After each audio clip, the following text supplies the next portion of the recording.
Em estúdio, seja bem-vindo à segunda parte do nosso programa. Falamos agora de um documentário em vídeo 360 graus que utiliza tecnologias inovadoras designadas por imersivas. É meu convidado, António Bahia Reis, da Faculdade de Engenharia da Universidade do Porto, a quem agradeço também a disponibilidade de vir aqui ao Porto Canal, ao Mentes que Brilham. Já vamos falar um pouco melhor, ou ao pormenor, desta tecnologia, mas começamos por falar deste documentário. Segundo percebi, são 7 minutos a contar a história de um homem que é apaixonado pela construção naval. Olá, Cláudia, obrigado pelo amável convite. Sim, de facto, este documentário surge, antes de mais, no contexto da minha investigação doutoral, que está focada na área desta área emergente do jornalismo imersivo, e dentro desta minha investigação surgiu a ideia de fazer um documentário sobre esta pessoa em particular. Este homem é um homem simples, de traços fortes, um homem do povo, de um concelho muito pitoresco da Ilha da Madeira, Câmara de Lobos, um homem dedicado à construção de barcos durante muito tempo, sobretudo porque Câmara de Lobos, historicamente, está muito associada à atividade pescatória, embora agora esteja associada muito à atividade turística. E, de facto, nos anos 90 aconteceu algo que me pareceu ser um bocadinho diferente em relação aos outros construtores de barcos, aos outros mestres calafates, assim se chama. Como é que se chama o documentário? Chama-se Bailinha, que é a sua alcunha. Bailinha é o mestre calafate. Exato. E, portanto, este Bailinha, este Jorge Oliveira, nos anos 90, a convite de um holandês meio excêntrico e endinheirado, começou com um grupo de 7 ou 8 homens a construir uma réplica em tamanho real da nau Santa Maria de Cristóvão Colombo, que é um barco que agora faz passeios turísticos ao largo da Ilha da Madeira. E, no entanto, depois, com o passar dos anos, a atividade pescatória entra em declínio em Câmara de Lobos e este homem tem que começar a dedicar-se a outra atividade, ainda na linha da construção de barcos, mas agora miniaturas, para os turistas que visitam o Concelho de Câmara de Lobos. No entanto, também nem isto conseguiu continuar a fazer, por circunstâncias também políticas e sociais, acabou por deixar esta atividade. E a ideia deste documentário era, no fundo, fazer aqui um profiling, fazer aqui uma espécie de retrato fiel da vida e da paixão deste homem, mas também gerar alguma consciencialização social e cultural e, sobretudo, política para a sua situação pessoal. O que efetivamente se deu, portanto, houve também aqui uma receptividade por parte das entidades, das instituições políticas, do poder estabelecido, chamamos-lhe assim, na Ilha da Madeira, e de facto a situação deste homem vai ser no sentido de reinseri-lo na sociedade, outra vez como artífice, como artista. Em relação à técnica usada neste documentário, falamos de vídeo a 360 graus. O que é a temática do jornalismo imersivo? Excelente pergunta. Ora bem, o jornalismo imersivo, como o próprio nome indica, pressupõe que há aqui alguma imersão. Sim. Imersão em que sentido? E nós já todos vemos por aí que têm surgido nas grandes superfícies e lojas ligadas à tecnologia óculos de realidade virtual, agora cada vez mais, também associados muito aos videojogos, que também é uma indústria que tem deitado muito dinheiro para esta amálgama de desenvolvimento tecnológico associado às tecnologias imersivas. O jornalismo imersivo vem, no fundo, uma consequência de um ressurgir das tecnologias imersivas, mais concretamente da realidade virtual, por exemplo, ou o vídeo 360. E isto da realidade virtual já existe há muitos anos, nos anos 90, houve um grande boom, mas ainda não havia suficiente qualidade de imagem para que se tenha institucionalizado e massificado. Eu diria que, sensivelmente, a partir de 2012, 2013, surgem novos gadgets, novos brinquedos de realidade virtual, novos óculos, e surgem também câmaras de vídeo 360, que de uma forma muito simples nos permitem uma gravação de tudo aquilo que está à nossa volta. No fundo, e quando colocamos os óculos, eu costumo dizer que é o mesmo que colocarmos um aquário de peixe dentro da cabeça e podemos ver tudo aquilo que está à nossa volta. O jornalismo ficou um pouco curioso acerca disto.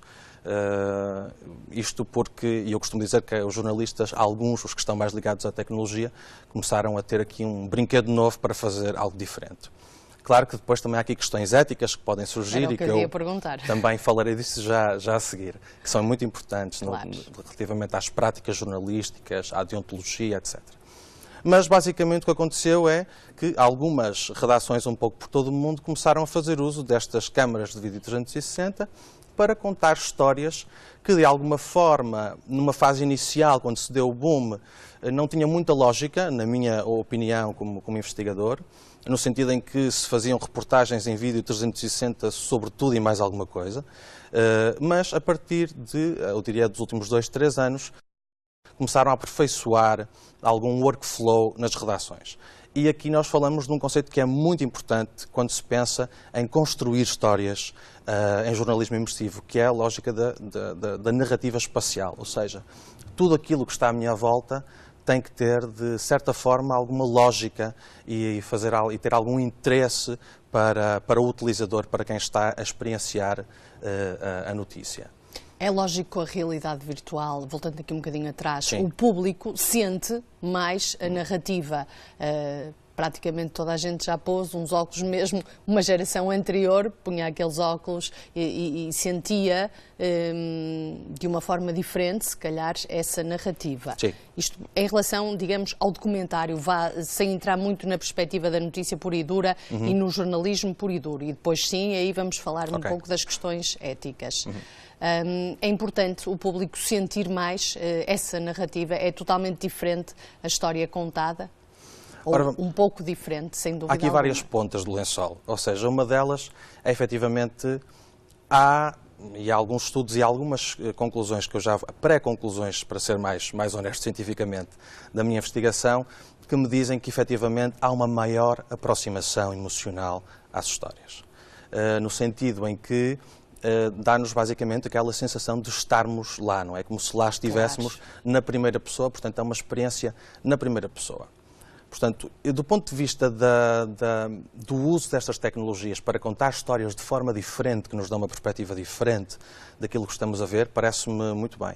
Do ponto de vista da construção da narrativa, do ponto de vista do storytelling, parece-me essencial pensar muito bem na história, antes de utilizarmos esta tecnologia ao desbarato. Isto porque eu acho que o conteúdo e uma boa narrativa é sempre rei. Portanto, não há desculpa para uma má construção de uma história ou uma história que realmente mereça ser contada. Portanto, primeiro a história e depois a tecnologia. E é curioso que eu tive uma infância muito curiosa, muito ligada ao jornalismo. O falecido pai era um jornalista da velha guarda e recordo-me a minha infância e a minha adolescência em redações de jornais e não só, sobretudo na região norte, aqui no Porto, o modo como os jornalistas trabalhavam durante o dia. E tento imaginar como é que jornalistas como o meu falecido pai iriam usar este tipo de tecnologia, ou seja, que impressão é que lhes ia causar. E acredito seguramente que até poderiam adotar este tipo de tecnologias nas redações, mas sempre partindo do pressuposto de que se respeitavam as boas práticas jornalísticas. Então, e a terminar, é mesmo essa a questão deontológica, porque eu na realidade virtual posso criar a imagem que quero que o público veja. Sem dúvida. Em parte é verdade, em parte é mentira. Desculpe-me. E isto porquê? Porque o que é que o jornalismo tem usado? O jornalismo tem usado, sobretudo, o vídeo 360, que não deixa de ser uma gravação de imagem, correto? Portanto, o que é que pode acontecer aqui? Pode acontecer alguma manipulação da imagem, como acontece também, não é? Nós, quando criamos um lead, até certo ponto, estamos também a criar aqui alguma manipulação do público, num sentido muito inocente da expressão, chamamos-lhe assim. E também falando um pouco na evolução do que é o jornalismo ao longo do tempo e dos tempos, num tempo longo, chamemos-lhe assim, há sempre aqui um lado demoníaco quando surge uma nova tecnologia, não é? Quando surgiu a televisão ia destruir a rádio. Quando surge o digital ia destruir a televisão. Portanto, eu não acredito que estas novas tecnologias venham retirar lugar ao que já existe.